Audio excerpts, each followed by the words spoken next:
नहमदु व नुसल्ली अला रसूलिल करीम अम्मा बाद फ़ाऊज़ु बिल्लाहि मिनश शैतानिर रजीम बिस्मिल्लाहिर रहमानिर रहीम। अस्सलाम वालेकुम प्यारे दोस्तों, मैं हूं आतिफ मजीद। मैं इस वक्त मौजूद हूं एम.ए. इशराक खान साहब के साथ। बात अगर करें चीफ जस्टिस ऑफ पाकिस्तान की, जो खान साहब हमेशा बात करते हैं अलिफ की, आइन की, लाम की, ये की, और जो एरीज वाले हैं सारे यही नाम इनके गिर्द गिर्द घूमते हैं, चाहे फारवर्ड ब्लॉक में नाम हो, चाहे वोट देने में नाम हो। अब चीफ जस्टिस भी याहिया अफरीदी साहब आ चुके हैं। याहिया अफरीदी साहब किस बटे के मालिक हैं, क्या करेंगे, पाकिस्तान तहरीक इंसाफ को क्या मिलेगा, मुश्किलात मिलेंगी, 3 साल का ये टर्नोवर होगा, और क्या ये 3 साल पीटीआई पे भारी होंगे, इमरान खान के लिए वो भी आइन के मालिक हैं, या कुछ नरमी होगी। इसके साथ साथ बात करेंगे जस्टिस मुरीब साहब और जस्टिस मंसूर साहब के मुस्तकबिल का। खान साहब, अस्सलाम वालेकुम खान साहब। वालेकुम अस्सलाम, बिस्मिल्लाहिर रहमानिर रहीम। इन्नल्लाह यामुरु बिल अदली वल एहसान। बेशक अल्लाह हुक्म देता है इंसाफ करने का और एहसान करने का। जी सर, मुरीब साहब और मंसूर साहब की हम बात में अगली वीडियो में बात करेंगे। मैं सिर्फ ये चाह रहा हूँ कि याहिया अफरीदी साहब का जायचा खोल दें। इनकी डेट ऑफ बर्थ आपके पास आ चुकी है, इनका हारोस्कोप अब फौरी तौर पे आप दें ज़रा आवाम को और पाकिस्तान तहरीक इंसाफ और इमरान खान। आज डेट क्या? आज डेट सर हो गई 22। अच्छा जी, 22 और 1 23 और 8 24 25 26 30 31 चौकी बन गई। ठीक। सबसे पहले तो honourable chief justice of Pakistan इस वक्त बन गए याहिया अफरीदी साहब। और याहिया अफरीदी जो हैं इस साल का बादशाह मंगल है, और मंगल के हरूफ मैंने अलिफ आइन लाम और ये बताया था। बिल्कुल सही बात। और 6 महीने तो मैं एक चैनल पे पहले ही आया था, समा टीवी पे मॉर्निंग शो पे कि जी ये वाले आएंगे चीफ जस्टिस, 6 महीने पहले कहा था। तो बात ये है कि ये जो हैं याहिया अफरीदी साहब, ये और अलिफ के मालिक हैं। बिल्कुल सही है। और ये 1/12 के खाने के मालिक हैं, 2 मंगल के मालिक हैं, 2 मरीक के मालिक हैं। ये आ गए। बिल्कुल सही। कल एक रास्ता दिया था मैंने, आज महल प्रोग्राम लगा होगा, मैंने कहा आना इन्होंने है। अगर हुकूमत चाहती है सबको लेके चले तो मंसूर अली शाह साहब को, ऑनरेबल जस्टिस को, आप इधर सुप्रीम कोर्ट में कर देते, इनको आईनी में ले जाते। लेकिन साथ ही मैंने ये भी कहा था, जब ये बन गए ना याहिया अफरीदी साहब चीफ जस्टिस, जो बन ही रहे थे, तो मैं कहा अभी आईनी में भी बनेंगे जाके, क्योंकि तमाम जो इस वक्त जो अदालतें हैं, वो जो बनेंगी बेंचेस हैं, उनका जो हेड जो है वो होंगे ये याहिया अफरीदी साहब। वो अलग बात है, अब याहिया अफरीदी साहब चाहे अमीनुद्दीन खान साहब को भी बना सकते हैं। ये भी हो सकता है। ये हो सकता है। इसलिए इस पे बाद में मैं करूँ इन्हीं पे रहें। अच्छा, अमीनुद्दीन जो है ना, अमीनुद्दीन, वो भी 1/12 डबल अलिफ लगी हुई है। बिल्कुल ठीक है। क्या कहा है? बिल्कुल सर, मैं थोड़ा सा स्पेसिफिक। अच्छा, अब हम आते हैं 23/1/1965 को पैदा हुए ऑनरेबल जस्टिस साहब याहिया अफरीदी 5 6 7 14 15 16 और 6 24 और 5 29 9 और 2 11 29 2 1 9 और 2 11 दुखी बन गई। बिल्कुल सही। मरीक को हमेशा 2 7 9 लगा है, इमरान खान साहब को भी 2 7 9 लगा है, तो याहिया अफरीदी साहब के लिए दुखी पड़ी। और ये मामला चल रहे थे कमरदर शोर में, अब तो कमरदर आ गया जोजा कह लें, चांद उधर है, अच्छी पोजीशन में।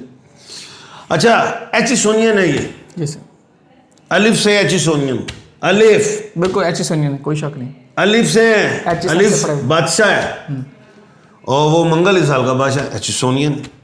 गवर्नमेंट कॉलेज लाहौर से बैचलर किया, और गवर्नमेंट कॉलेज आपको पता है पाकिस्तान के बड़े बड़े माने ताने बब्बर शेर वहाँ से पैदा हुए हैं, और इंडिया के भी बड़े बड़े लोग गवर्नमेंट कॉलेज से बने हैं। ठीक है।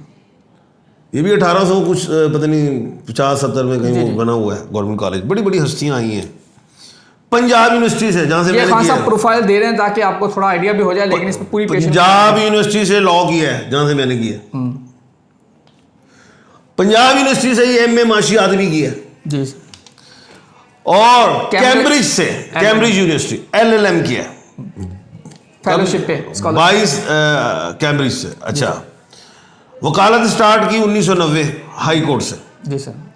ज़ाहिर उससे 2 साल पहले तो लोअर कोर्ट में पकड़नी होती, लेकिन हाई कोर्ट से 1990 हुई जी सर। 9 9 18 19 यक्का बन गया। फिर वकालत सुप्रीम कोर्ट में जो लाइसेंस मिल गया वो 2004 में मिला, छक्का पड़ा इधर।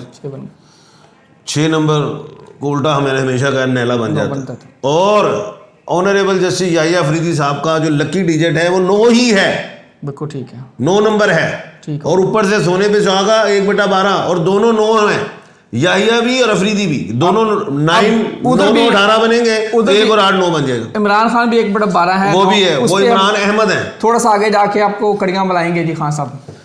उसके बाद जो है असिस्टेंट एडवोकेट जनरल KPK बने, ठीक है, ये इनकी प्रोफाइल है, बड़ी खूबसूरत प्रोफाइल है। 2010 में पिशावर हाई कोर्ट के एडिशनल जज बने। 2010 क्या बना, तिक्की आई, उड़ गए यहाँ से। जी सर। अब उड़े तो आगे का चक्का मिल रहा है ना, मुस्तकिल जज परमानेंट जो हो गए मार्च 2012 में। अब 2 2 4 1 पंजा और मार्च 3 है, अट्ठी। अब डेट आ जाती थी, कौन सी डेट थी तो और क्लियर होती बात, लेकिन मार्च, मुझे, मैं खुद मार्च में पैदा हुआ, मार्च बड़ा 65 या 60 ऑनरेबल जस्टिस जो हैं इस वक्त लाहौर हाई कोर्ट में। बड़ी अहम बात बताने लगा आपको, उसमें से तकरीबन 50% से ज़्यादा पाइसिस हैं। बिल्कुल क्या है, पाइसिस। हाँ जी, मार्च वाले हैं। मैं भी मार्च वाला ही बबर शेरा। अच्छा, अपने आप ने भी तो रखना है ना बीच, तो भी कुछ सोचने हैं।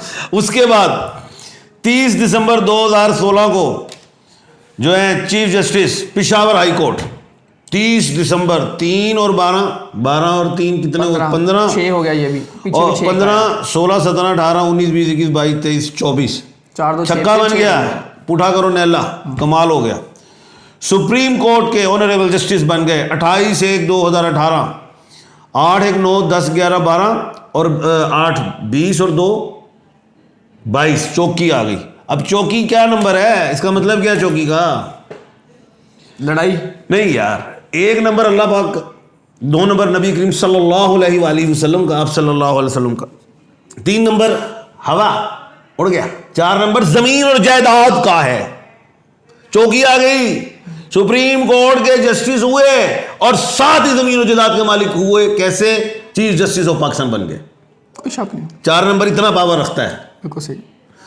उसके बाद मखसूस नशिस्तों में बेंच का हिस्सा थे। अब आपको याद होगा, मैंने खुद कहा था कि मखसूस नशिस्तों में 8-5 से फैसला आएगा, और 8-5 में ये थे, और इस इख्तलाफी नोट भी आप ही का था। अच्छा, उसके बाद भट्टो केस में भी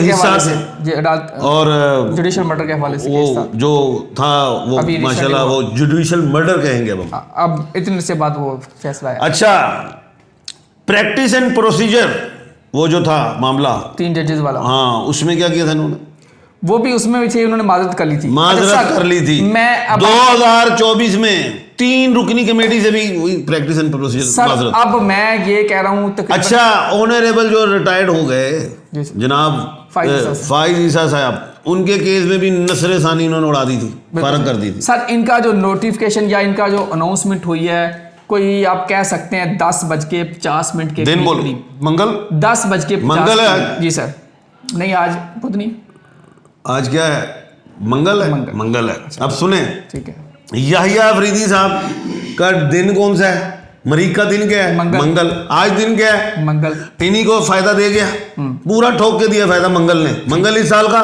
बादशाह, याहिया अफरीदी बादशाह, अली फाइन नाम ये के। अब जो टाइम आप बता रहे हैं वो बताएं कब हुआ ये। मैंने कहा था एक पेशेंट कोई और बुरी है, तकरीबन मैंने कहा था 12 बजे से पहले जस्टिस बनेंगे। जी सर। लोग मुझे फोन कर रहे हैं, खान साहब उठ गई ताड़ी पेशेंट कोई, मैं कल बनेंगे, मैं कहा 12 से पहले बनेंगे, 3 दिन का हो गया ना। अच्छा, अब आते हैं कितने बजे हुआ जी अनाउंसमेंट, तकरीबन 10:52 पूरा घंटा गिने आप, उसमें पूरे गिनेंगे ना, सुने साथ में। अब ये घंटों में फिर अब उसमें सूरज भी जाएंगे, चलो साथ निकालेंगे सर। अच्छा जी, वो आज दिन मंगल हो गया, 5 6 7 8 9 10 11 12 1 2 3 4 5 6 7 8 9 10 11 12 10 10 से 12 का जो टाइम, सूरज की साथ पकड़ ली, 10 से 12 10 से 11 वाली, ठीक है, सूरज की साथ पकड़ ली। ऑनरेबल जस्टिस मुनीब अख्तर साहब की साथ थी, और मैंने कहा था मंगल का दोस्त सूरज, ये याद है, और सूरज का दोस्त भी मंगल है, बिल्कुल सही। फायदा किनको मिला, 1/12 को, अली फाइन नाम ये जो बादशाह थे हिस्सा। और क्या भी रहा था याहिया साहब ने, अगर गवर्नमेंट चाहती तो ऐसा भी हो सकता था कि इधर मंसूर अली शाह साहब आ जाते, ऊपर ऑनरेबल जस्टिस और ऊपर चले जाते आईनी में उधर, सर लेकिन इस अब पे हम मजीद इन डिटेल अब बात करेंगे। आगे हैं, लेकिन अपने मंगल साल की वजह से, मंगल इस साल का बादशाह उस वजह से बर्थ इनकी यानी कि ओहदे की बर्थ हुई है इस वक्त एज ए चीफ जस्टिस, मंगल में ही हो गई है as a chief justice of Pakistan. और एक और बात बताने लगूं, ये मंगल में पैदाइश हुई है इनकी as a chief justice of Pakistan. सुनो सुनो, आपने अच्छा पॉइंट दिया है। मंगल का मतलब क्या होता है? सिपाह सलार, बब्बर शेर, फौजी सियारा। ये बब्बर शेर सियारा होता है, उसके मालिक हैं सर। बड़े ठोक के फैसले इस पे गए, हाँ, बड़े ठोक के फैसले ये करेंगे, ठोक देंगे फैसले। किसको? जो गलत है उसको ठोकेंगे। ये याद रखना, एक पहली ज़हन से बात, पूरी दुनिया बल्कि पाकिस्तान में मुझे आइडिया है, जो भी जस्टिस साहबान होते हैं वो कस्टोडियन ऑफ द कॉन्स्टिट्यूशन होते हैं, एक बात याद रखना। और तमाम जस्टिस साहबान की पावर सेम होती है, ये भी दूसरी बात ज़हन में रखना सर। मैं और तीसरी बात मैं ये बताने सर, लगा इसके हूं, हम इन्होंने बड़े अहम फैसले करने 3 साल के अपने टनोर में, और ये ठोकेंगे उनको। अगर हुकूमत भी गलत उनको भी ठोकेगी, लेकिन हुकूमत सोच रही है कि शायद हमारे हक में होंगे फैसले। वो गलत फहमी की शिकार है, उन्हें पता नहीं मंगल को ले आए हो, ये मंगल तुम्हें बता देगा करता क्या है। इसने किसी की नहीं सुननी, इस मंगल ने, ऑनरेबल जस्टिस साहबान ने ठोक के फैसले करने। ये चैलेंज है मेरा, चैलेंज है जी, ठोक के फैसले। सर इमरान खान भी मंगल के, मैं अब अपने असल पॉइंट पे आना चाह रहा हूँ। एक तरफ इमरान खान और पीटीआई है, दूसरी तरफ बाहर ये लग रहा है कि हुकूमत ने इनको नॉमिनेट किया, हुकूमत की यह ख्वाहिश है कि हमारे हक में फैसले आएंगे। अब ये दो चीज़ें आ गई हैं, क्या देख रहे हैं इन दोनों को जो इनकी बर्थ के मुताबिक? पहले तो आप इनसे खुशखबरी ले लेना, रिव्यू लगेगा मखसूस नशिस्तों वाला, आईनी में लगेगा वो, जहाँ सुप्रीम कोर्ट में। वो सॉरी, उधर अगर गए तो इन्हीं के पास ही लग जाएगा ना, अगर ये उधर चले गए तो।